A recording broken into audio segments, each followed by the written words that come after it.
सोलापूर लोकसभा मतदारसंघातील प्रमुख समस्यांकडे लक्ष वेधणारा लोकप्रधान न्यूज चॅनलचा विशेष कार्यक्रम बोला रे बिंदास, प्रश्न आमचे उत्तर तुमचे.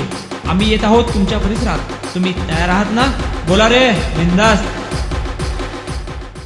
मी श्रीमंत बंडगर, पात्रीस, उत्तर सोलापूर. आपल्या सोलापूरच्या नूतन खासदार सन्माननीय प्रणितताई शिंदे यांनी लोकसभेच्या चालू अधिवेशनामध्ये धनगर आणि मराठा समाजाच्या आरक्षणाविषयी जी काही भूमिका मांडली ती अत्यंत चुकीच्या पद्धतीने मांडलेली आहे. कारण त्यांनी शून्य प्रहारात तो विषय घेण्यापेक्षा त्यांनी विरोधी पक्षनेते त्यांच्या पक्षाचे राहुल गांधींना रीतसर पत्र देऊन त्या लोकसभेच्या अधिवेशनामध्ये चर्चा घडून आणायला पाहिजे होती.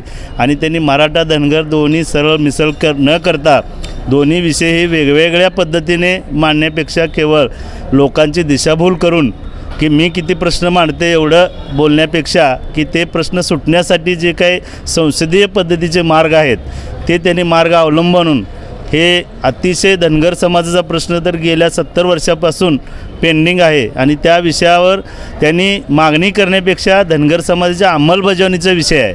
ते काय आरक्षण नवीन द्यायचं नाही, तर त्यांनी अंमलबजावणीमध्ये ज्या अडचणी आहेत आणि आत्तापर्यंतच्या सरकारने जे काही काम केलेलं नाही तरी मी त्यांना विनंती करतो की त्यांनी दोन्ही समाजाचे एकत्रितपणे प्रश्न न मांडता धनगर समाजाचं आरक्षण जे दिलेलं आहे घटनेनं ते आरक्षणाची अंमलबजावणी व्हावी याकरिता त्यांनी प्रयत्न करावेत.